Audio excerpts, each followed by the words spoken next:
اما شاکرا و اما کفورا، ہم نے تو ہدایت کا راستہ واضح کر دیا ہے، چاہو تو شکر گزاری کی روش اختیار کرو، خواہ نہ شکری کی۔ اچھا، لیکن اس سے یہ بات نہ سمجھ لیجئے گا کہ اللہ کو کوئی پرواہ نہیں ہے، ٹھیک ہے وہ گناہگاروں کو بھی بخش دے گا، مجرمین کو بھی بخش دے گا، اور نیکوکاروں کو تو اس نے بخشنا ہے۔ نہ، اس طرح نہیں ہے۔ اور اکثر لوگ کہہ رہے ہوتے ہیں او جی اللہ نے ساڑی نمازاں نہیں چاہیے دیا۔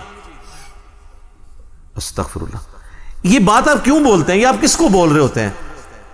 میری نماز تو نہیں کو پڑھ رہا نا، تو مجھے کیوں سنا رہے ہو؟ جس کی پڑھ رہے ہو اس کو سناؤ، اللہ کی پڑھ رہے ہو نا۔ تو اللہ نے کب کہا ہے کہ مجھے تیری نمازیں چاہیے؟ کہیں کہا ہے؟ اللہ کہتا ہے تمہیں تمہارے لیے نمازیں چاہیے۔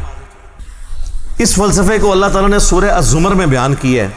مسئلہ تقدیر بھی حل کرنے والی یہ آیت ہے، اور سارے مسئلے، یہ اکثر لوگ کہتے ہیں نا جو کچھ ہو رہا ہے نا جی اللہ کی مرضی سے ہی ہو رہا ہے جی، یہ اکثر آپ سنتے ہوں گے کہ دنیا میں جو کچھ ہو رہا ہے نا جی اللہ کی مرضی سے ہو رہا ہے۔ نہیں سر، ایسے نہیں ہے، اللہ کی مرضی سے نہیں ہو رہا، اللہ کی اجازت سے ہو رہا ہے۔ اللہ کی مرضی ہے یہ کہ لوگ زنا کریں، اجازت ہے کہ کر لو، یہ نہیں ہوگا کہ جسم پہ فالج گرے، لیکن آخرت میں چھوڑوں گا نہیں۔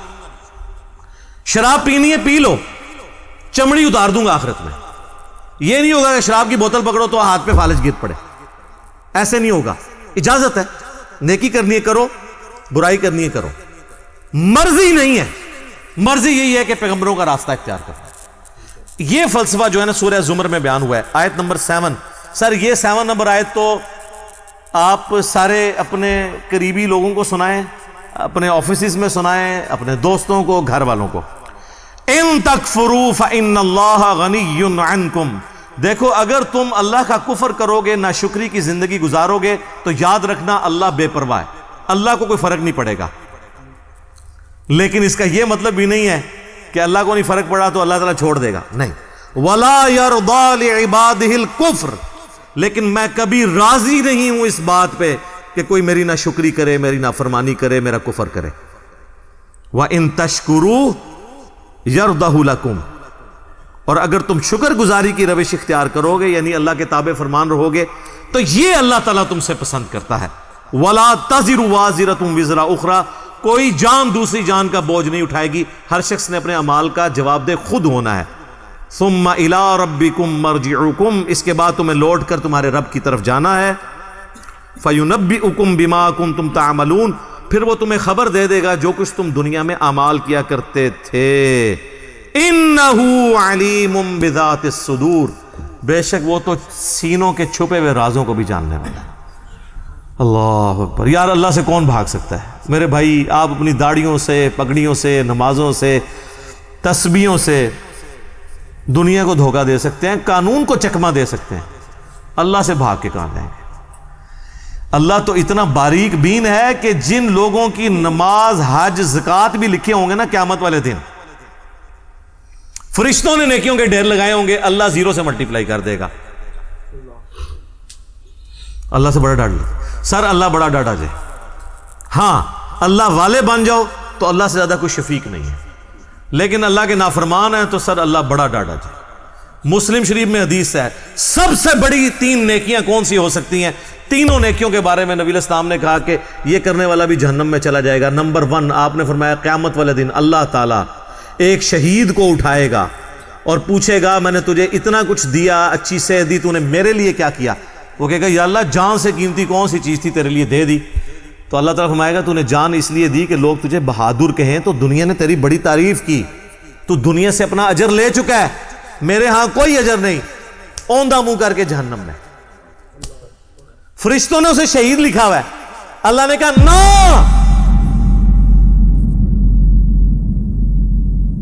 آپ اپنی نیکیوں سے فرشتوں کو بھی دھوکہ دے سکتے ہیں، فرشتے تو ظاہری مال کو لکھیں گے، ہاں جی تو یہ حساب کتاب تو بس اس خانہ پوری ہے، اصل میں تو اللہ تعالیٰ خود حساب کرنے والا ہے۔ اللہم حاسبنی حسابا یسیرا، آمین۔ پھر اللہ تعالیٰ ایک سخی کو بلائے گا کہ اتنا مال دیا تھا تو نے کیا کیا؟ وہ کہے گا یا اللہ جو بھی مجھے جگہ ملتی تھی نا کہ یہاں پہ تو نے خرچ کرنے کا کہا، میں نے کوئی جگہ نہیں چھوڑی کہ وہاں پہ خرچ نہ کیا ہو۔ اللہ تعالیٰ فرمائے گا تو نے اس لیے خرچ کیا کہ لوگ تیری تعریف کریں کہ یہ بڑا سخی ہے، تو دنیا میں تیری بڑی تعریف ہوتی تھی، میرے ہاں تیرے لیے کوئی اجر نہیں ہے، اوندھا منہ کر کے جہنم میں۔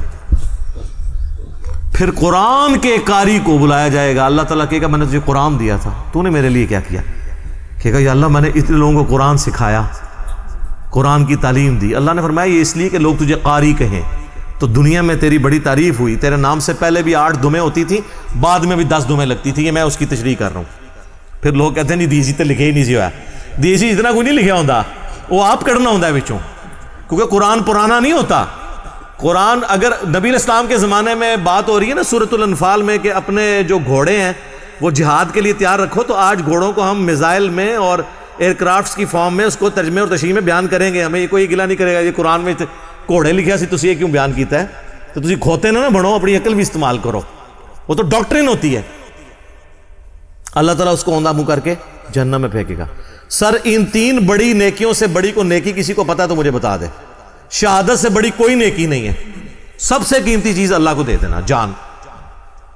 اللہ کی راہ میں مال لوٹانا، قرآن میں نماز کے ساتھ آلموسٹ ہر جگہ انفاق فی سبیل اللہ کا حکم آیا۔ اور تیسرا قرآن کی تعلیم، وہ تو سر بخاری میں حدیث ہے تم میں سب سے بہتر وہ جو قرآن سیکھے اور سکھائے۔ ان 3 نیکیوں سے بڑی کو نیکی پاسبل نہیں ہے، لیکن 0 سے ملٹیپلائی، کیونکہ اللہ کے لیے نہیں کی۔ مسند احمد میں حدیث ہے جس نے دکھلاوے کے لیے روزہ رکھا اس نے شرک کیا، جس نے دکھلاوے کے لیے نماز پڑھی اس نے شرک کیا، اور جس نے دکھلاوے کے لیے صدقہ کیا اس نے شرک کیا۔ کی نیکی ہو گیا شرک۔ یہ کیا بات ہوئی؟ نماز کیسے شرک ہو گئی؟ نماز تو اللہ کی ہوتی ہے، پڑھی بھی اللہ کے لیے لیکن دکھانے کے لیے کسی کو۔